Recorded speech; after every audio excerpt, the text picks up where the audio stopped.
BBC Radio 2 with Jeremy Vine. Property prices are rising at their fastest rate since 2004, according to the Nationwide Building Society. The cost of a typical home in the UK reached a record high of, ready, £265,312 in March, which is an increase of £33,000 compared to the previous year.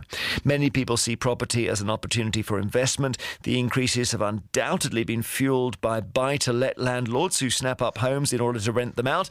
Meanwhile, first-time buyers are finding it harder than ever to get on the ladder. There's also a story today about people who want second homes fueling prices. One couple in Leeds who are trying to purchase their first property have criticised homeowners who would rather sell to landlords instead of local people such as themselves who simply want a roof over their heads. Eve Outram, who's 24, and her boyfriend Elliot Lewis, who's 23, say they're always being outbid by professional investors. They say you need £20,000 or £30,000 over the asking price or you will simply lose the property. So today we're asking, if you've got a house or flat to sell, do you have a moral duty to sell it to somebody who's actually going to live in it? Not a second homeowner, not a landlord, not an investor. Maybe you've got experience of this dilemma yourself, either from the buyer or seller perspective. If so, get in touch. Email vine@bbc.co.uk. Include your phone number so we can get back to you. Text us 88291.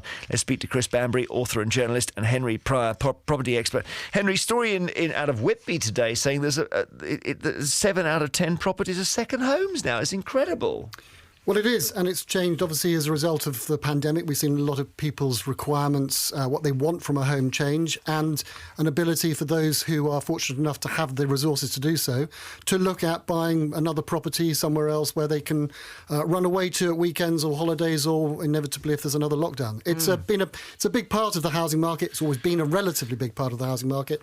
Roughly 500,000 homes in England are classified as second homes, and then there's obviously 4 million plus that are owned by individuals who rent them out in the private rented sector. So there's two elements of the second home story, and I suspect that this is more about those who are using them for holidays or to put on websites like Airbnb. Well, it's interesting, I mean, in Whitby, the issue seems to be second homeowners. In Leeds, the issue is buy-to-let landlords. Chris, you're worried about this. I'm worried about this. I mean, in West London, where I lived for part of the time, when I first moved into the area in 2003, it was a residential area. Lots of Afro-Caribbean families who bought their houses in the 50s, 60s. That's all changed. It's now been bought up by buy-to-lets, and it changes the whole nature of the neighbourhood. Now, I'm not having a go at the people who are renting these homes, but obviously if you're renting a home short-term, you're not going to take an interest in the community, you're not going to take an interest in sort of communal things. So the area changes its nature, and a lot of that community spirit has gone. I think the second thing we're touching on is the second homes phenomenon, if I may, which I know from direct experience in North Wales, having worked for an MP in Arfin, is that it's putting a lot of resources in North Wales when the influx in because of COVID. The health facilities aren't there to cope with it. And there's been problems with that. And then there's just been huge numbers of people with very little resources, I mean, in terms of even shops and things like that. So the community feels under threat. And there, of course, is an issue, again, of language, which then becomes a big issue. Welsh language feels under threat as well as the incomers come in speaking English. Airbnb is a final thing, which I might touch on, but it's not just a rural thing. It's here in the cities. And we have had problems at Airbnb, which is even worse. If people are renting out really short-term properties, I mean, that's a fundamental change. Well, it's a big thing in Cornwall, I know, is the Airbnb holiday market. But the question is what you do about it. And I know in Wales, they've started trying to say, right, if this is your second home, you've got to pay double or triple your council tax. What do you think, Henry?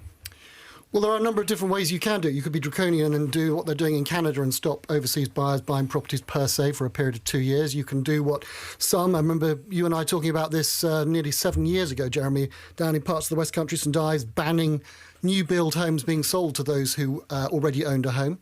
Or you can, as the Welsh Government is doing, look at jacking up the annual cost of owning a second home and whether that is something that's going to deter people who are obviously incredibly well-resourced in order to be able to afford a second home in the first place. A problem, I suspect, is the way that we view property and the fact that it's become something of a financial asset, perhaps a different way of looking at investing and saving for people's pensions.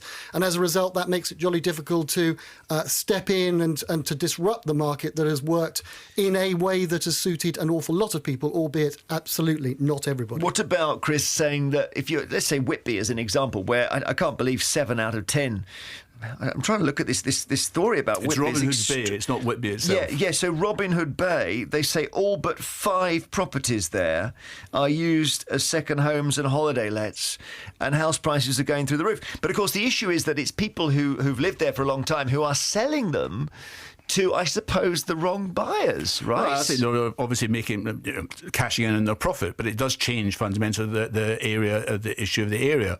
And I agree with Henry in some of this. I think we need to be looking at its change.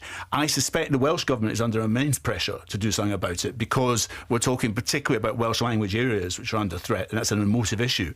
I expect in England we're not going to see anything, because, to put it bluntly, the Conservative Party membership is made up of a huge percent of rentiers who have got no interest, want to keep this system going, and the Conservative government is keen to keep this system going because basically it's propping up its support, particularly in London and the South East.